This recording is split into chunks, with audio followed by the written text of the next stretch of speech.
Hello friends, welcome to my channel. Friends, आप एक profitable trader बनना चाहते हैं तो ये वीडियो बहुत ही इंपॉर्टेंट होने वाली है आपके लिए।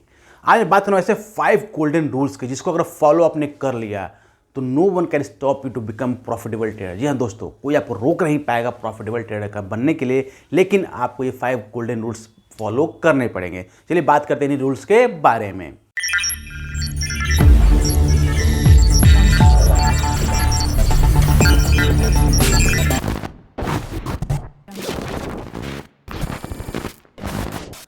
फ्रेंड्स, अक्सर देखेंगे ट्रेडिंग में बहुत जितने भी लोग नए नए ट्रेडिंग करने आ रहे हैं या ट्रेडिंग करते हैं वो एक कॉल्स में या 2 कॉल्स में प्रॉफिट में होते हैं, बाकी उसका लॉस में चले जाते हैं और बाद में वो अपना वीकली या मंथली स्टेटमेंट देखते हैं तो लॉस में ही होते हैं ज़्यादातर लोग।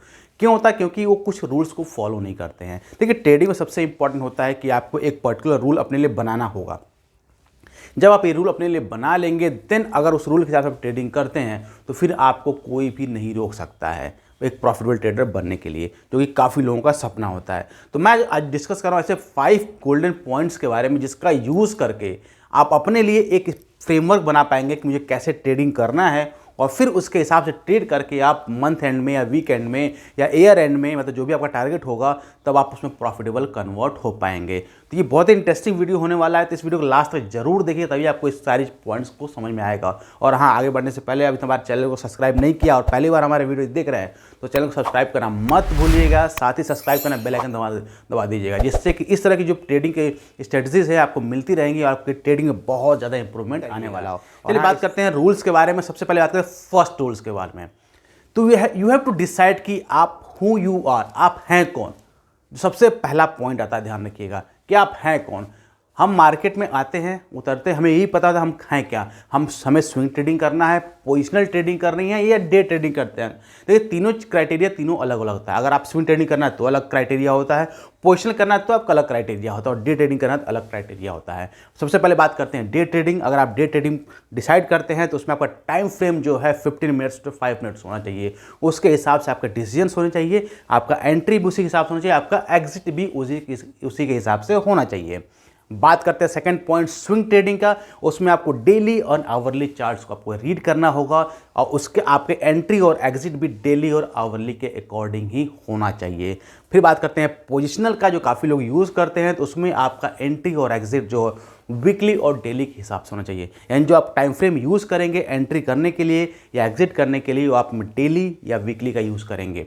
क्लियर? तो आपको पहले डिसाइड कर लेना है कि आपको स्विंग करना है, पोजिशनल करना है या डेली करना है। उसके हिसाब से आपका एंट्री और एग्जिट प्लान होगा। ध्यान रखिएगा, ये मत करिएगा कि बहुत सारे क्या होता है कि अभी हम कोई स्टॉक हमने बाय किया और सपोज दैट वो स्टॉक क्या हुआ, हमारा नीचे आने लगा, तो फिर हम उसको बाय तो किया डेली के लिए, लेकिन उसको हम होल्ड कर लेते हैं 2 दिन के लिए स्विंग है, फिर उसको हम स्विंग बन जाते हैं, ट्रेडिंग बन जाती है या पोजिशनल बन जाते हैं कि चलो ऊपर आएगा बेच ले तब बेचेंगे। तो इस तरह का माइंडसेट आपको नहीं चाहिए। माइंडसेट क्लियर होना चाहिए कि अगर आप डेली करते हैं तो डेली का आपका स्टॉप लॉस टारगेट आपको पता होना चाहिए, स्विंग करते हैं तो उसमें भी आपका स्टॉप लॉस टारगेट पता होना चाहिए, और अगर पोजिशनल करते हैं तो भी आपका सेम स्टॉप लॉस टारगेट पता होना चाहिए। जब आपके माइंड में क्लियर हो जाए कि आप हैं कौन, देन बात आती है नेक्स्ट स्टेप की। देन बात करते हैं second step, choose your segment. आपको किस सेगमेंट में काम करना है। देखिए, सेगमेंट बहुत इंपॉर्टेंट है चूज करने के लिए। देखिए, मार्केट में ट्रेडिंग करने के लिए बहुत सारे सेगमेंट्स होते हैं और बहुत सारे मौके मिलते हैं। ऑलमोस्ट हर सेगमेंट में आपको मौके मिलते हैं। तो सबसे पहले आपको डिसाइड करना है कि आपको किस में ट्रेड करना है। आपको इक्विटी में करना है ट्रेड, फिर आपको या इंडेक्स में करना है। क्लियर? जब आप डिसाइड कर लेंगे कि आपको इक्विटी में करना है या इंडेक्स में करना है, फिर आपको डिसाइड करना है कि आपको कैश में करना है, फ्यूचर में करना है या ऑप्शन में करना है। क्लियर? ध्यान रखिएगा, आपको इक्विटी में या इंडेक्स में, दोनों ही में ही आपको डिसाइड करना है कि आपको कैश में काम करना है, फ्यूचर्स में काम करना है या ऑप्शन में काम करना है। जो भी आप चूज़ करते हैं, फिर आपका प्लानिंग जो हो उसके हिसाब से होना चाहिए। अगर आप कैश में काम कर रहे हैं तो कैश में ही काम करेंगे, ध्यान रखिएगा, उसमें लेवरेज का यूज आप नहीं करेंगे। फ्यूचर्स में काम कर रहे हैं तो फ्यूचर्स को भी काम, केवल फ्यूचर में काम करेंगे। देखिए, इससे बेनिफिट क्या होता है, जब कोई सेगमेंट आप चूज़ कर लेते हैं तो आपके माइंड में वो चीज़ बैठती है। डेली जब उसको प्रैक्टिस होता है ना, आप देखेंगे कोई चीज़ अब हम बार बार प्रैक्टिस करते हैं तो हमारे माइंड में उसके लेवल्स जो है, सारी चीज़ें अपने आप बैठती चली जाती हैं। तो उससे बेनिफिट क्या होता है कि हमको बहुत आसानी से हमको सपोर्ट रेजिस्टेंस पता होता है कि मार्केट कहाँ से कहाँ जा सकता है, कहाँ से वापस आ सकता है। तो ट्रेडिंग में इससे बहुत ज़्यादा इंप्रूवमेंट होता है। क्लियर? तो क्योंकि मार्केट में बहुत सारी चीज़ें हैं, तो कई लोग सोचते हैं कि हम चलो इक्विटी में कर लेते हैं, कैश में काम कर लिया, फिर ऑप्शन भी कर लेते हैं, फ्यूचर भी कर लेते हैं, और उसमें क्या होता है कि सब खिचपिच होता है और फिर कुछ भी वो कर नहीं पाते और सब में लॉस खा जाते हैं। तो इसलिए अपना सेगमेंट आप डिसाइड कर लिए कि आपको काम किससे करना है। जब एक बार क्लियर हो जाए कि उसमें काम करना है, फिर उसी पे केवल काम करिए, बाकी सब पे छोड़ दीजिए। अगर आप ऑप्शन चूज़ किया तो केवल ऑप्शन में ही काम करिए, कोई प्रॉब्लम नहीं है, लेकिन केवल उसी में काम करिए, फिर बाकी और चीज़ें मत देखिएगा। बात करते थर्ड पॉइंट्स की। थर्ड पॉइंट से यह है कि आपको काम कैसे करना है। दैट मीन्स आपको बायर बनना है या सेलर बनना है। देखिए मार्केट में दो होते हैं, या तो बुल्स होते हैं या बियर्स होते हैं। तो ना आपको बुल्स बनना है ना आपको बियर्स बनना है, आपको बनना है बायर या सेलर। क्लियर? अगर आप बायर बनते हैं तो आपको ऑप्शन में कॉल ऑप्शन बाय करना भी आना चाहिए, पुट ऑप्शन बाय करने भी आना चाहिए। ध्यान रखिएगा, अगर आप बायर बनते हैं तो आपको ऑप्शंस में या किसी में भी आपको कॉल बाय कर रहे हैं तो कॉल बायर भी आना चाहिए और पुट बायर्स भी बनने आना चाहिए। क्लियर? सेकंड, अगर आप सेलर बन रहे हैं तो आपको ऑप्शन सेलर बनना है, जिसमें आपको कॉल भी सेल करना आना चाहिए और ऑप्शन भी सेल करने आना चाहिए। ठीक वैसे ही कैश में आपको स्टॉक को बेचने भी आना चाहिए और स्टॉक को बाय करने आना चाहिए। मतलब आपको डिसाइड करना है कि आपको है क्या, आप बायर हैं या सेलर हैं। देखिए इसके पीछे कॉन्सेप्ट क्या है। मार्केट में कोई आपने एंट्री ली, सपोज दैट, तो एंट्री आपकी कितनी सही होगी और कितनी गलत होगी ये डिपेंड करता है। तो इसकी प्रोबेबिलिटी क्या होती है, कमेंट सेक्शन में लिख के मुझे बताइएगा इसकी प्रोबेबिलिटी क्या होती है। देखिए नॉर्मली इसकी प्रोबेबिलिटी होती है 50%। दैट मीन्स कि आपने कोई पोजीशन बनाया तो 50% चांसेस है मार्केट आपके फेवर में जाएगा, 50% चांसेस मार्केट आपके अगेंस्ट जाएगा। Clear?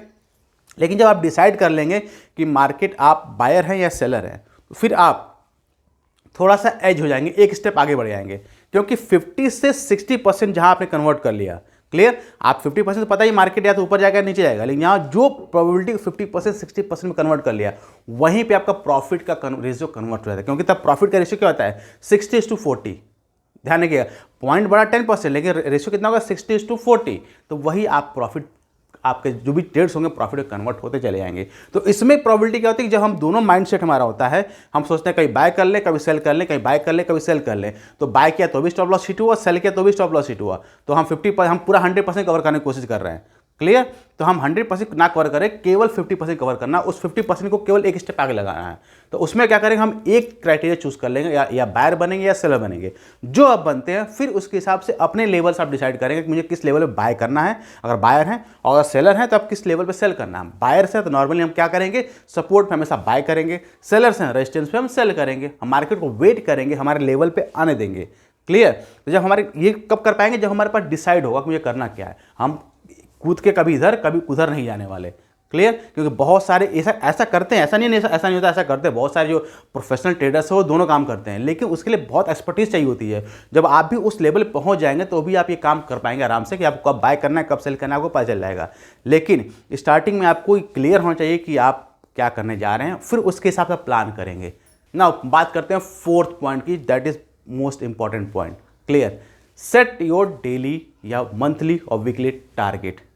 Clear? Set your target in the sense, आपको अपना टारगेट पता होना चाहिए। नॉर्मली होता क्या है कि हमने कोई भी स्टॉक बाय किया, ऑप्शन बाय किया, कॉल कुछ भी बाय किया हमने, तो अगर ऊपर जा रहा है तो हम सोचते हैं कि यार ऊपर जा रहा है और ऊपर जा रहा है और ऊपर जाएगा और ऊपर जाएगा, हम प्रॉफिट बुक नहीं करते हैं। क्लियर? हम वेट करते हैं और ऊपर जाएगा और ऊपर जाएगा, और सडनली ऊपर से नीचे आता है, फिर हम वेट करते हैं कि अब तो लॉस में आ गया, वापस आएगा, तो हम उसी में फंसे रहते हैं। क्लियर? इससे बचने का सबसे सिंपल तरीका क्या है कि हमको क्या करना है, अपने टारगेट्स को सेट कर लेना है। टारगेट इन द सेंस कि हमें पता होना चाहिए कि हमें, अगर हम डे ट्रेडिंग करते हैं तो हमें 1% या 2% चाहिए मार्केट से। अगर हम स्विंग ट्रेडिंग करते हैं या पोजिशनल ट्रेडिंग करते हैं तो भी वीकली या मंथली हमें इतना % चाहिए। जब हमारा टारगेट फिक्स होगा कि हमें इतना % चाहिए, तो जैसे ही हमारा वो टारगेट अचीव हुआ, हम मार्केट से आउट हो जाएंगे। दैट मीन्स हमने प्रॉफिट बुक किया, मार्केट से निकल गया। सपोज दैट आपने ऑप्शन बाय कर रहे हैं, तो ऑप्शन में अगर आपने 10 पॉइंट का टारगेट रखा हुआ कि मैं 10 पॉइंट जैसे ही मार्केट में मिला मुझे, मैं 10 पॉइंट्स बुक करके मार्केट से निकल जाऊंगा। क्लियर? तो उससे क्या बेनिफिट होगा कि मार्केट भले 10 पॉइंट से फिर 20 पॉइंट चला जाए, वापस आया, फिर 100 पॉइंट चला, डजंट मैटर, लेकिन आपने अपना प्रॉफिट बुक किया और आप बाहर आ गए। तो इससे आपको हैबिट पड़ेगी प्रॉफिट बुकिंग की। क्लियर? तो ये आपको क्लियर है कि आपका टारगेट क्या आपने सेट किया है, और उस टारगेट पे अचीव होने के बाद आप अपने सिस्टम को बंद कर देंगे, ट्रेडिंग नहीं करेंगे उस दिन, जो भी टारगेट आपने बनाया हुआ है। तो ये बहुत हेल्प करेगा आपको अपने टारगेट्स को अचीव करने में, आपको प्रॉफिटेबल ट्रेडर कन्वर्ट करने के लिए, क्योंकि यहीं पर बहुत सारे ट्रेडर्स जो है लूज़ करते हैं, क्योंकि जो प्रॉफिट्स होते हैं वो ले नहीं पाते हैं, लॉस को बुक करना आराम से, लॉस को फिर होल्ड करते हैं कि अब आएगा ऊपर, अब आएगा ऊपर, और फिर लास्ट में वो ज़ीरो हो जाता है, वो बुक नहीं कर पाते हैं या लॉन्ग टाइम तक होल्ड जाते हैं, फंस जाते हैं कि अब ऊपर आएगा तो हम बेचेंगे, अब कब ऊपर आएगा किसी को भी पता नहीं होता है। क्लियर? ताकि आपको 4 पॉइंट्स से समझ आएगा। बात करते हैं 5 पॉइंट्स की। 5 पॉइंट्स जो है सबसे इंपॉर्टेंट है कि ये चारों पॉइंट्स जो आपने बनाए हैं, इस रूल्स को आपको ब्रेक नहीं करना है, and that means don't break your rules which you make. आपने जो फ्रेमवर्क बनाया अपने ट्रेडिंग के लिए, उस ट्रेडिंग में बिल्कुल लिख के रख लिए कि मुझे ये 4 पॉइंट्स को कभी ब्रेक नहीं करना है। ध्यान रखिए, जब आप ब्रेक करेंगे तब आपको नुकसान होगा, इसकी गारंटीड है। नुकसान बड़ा हो या छोटा हो अलग मैटर है, लेकिन जब आप इस रूल को ब्रेक करेंगे आपको नुकसान होगा। इस रूल्स में और इम्प्रूव कर सकते हैं, टारगेट्स को आप बड़ा कर सकते हैं, अपने क्राइटेरिया को चेंज कर सकते हैं, लेकिन रूल्स को ब्रेक मत करिएगा। और जब आप इस रूल्स को फॉलो करना स्टार्ट कर देंगे तब आपको कोई भी प्रॉफिट ट्रेडर बनने से रोक नहीं सकता। चाहे कितने भी बड़े ट्रेडर्स होते हैं, जितने भी प्रोफेशनल ट्रेडर्स, सबका अपना एक रूल है। वो 50 सिस्टम नहीं फॉलो करते, वो एक ही सिस्टम या 2 सिस्टम फॉलो करते हैं। जब वो सिस्टम उनको देता है तो वो एंट्री करते हैं, फिर वो एग्जिट कर लेते हैं। क्लियर? सेम आपको वही करना है कि अपने लिए रूल्स बनाने हैं, उसी हिसाब से एंट्री करना और फिर एग्जिट करना है। आई होप फ्रेंड्स आपके वीडियो पसंद आया होगा। ट्रेडिंग के साइकोलॉजी के ऊपर ये वीडियो था, ताकि आपको थोड़ी सी अपनी ट्रेडिंग को कैसे इंप्रूव करना है, कैसे आप अपने लिए सेटअप बना सके और आप अपने प्रॉफिट ट्रेडर बन पाएँ। तो जितना हो सके इस वीडियो को अपने फ्रेंड्स के पास जरूर शेयर करिएगा, ताकि वो लोग भी इस वीडियो को देख के अपने ट्रेडिंग में और निखार कर पाए, अपनी साइकोलॉजी को सही कर पाए। और हाँ, अभी तक हमारे वीडियो को लाइक नहीं किया है तो लाइक जरूर कर दीजिए, इससे हमारा मोटिवेशन बढ़ता है। और अभी तक हमारे टेलीग्राम चैनल को ज्वाइन नहीं किया है तो ज्वाइन जरूर करें, उसका लिंक मैंने डिस्क्रिप्शन में मेंशन किया हुआ, जहाँ पर मैं अपने जो ट्रेड्स का अपडेट पोस्ट करते रहता हूँ। मिलते हैं अगले वीडियो में नए स्टडीज। पूरा वीडियो देखने के लिए प्यारपूर्वक धन्यवाद।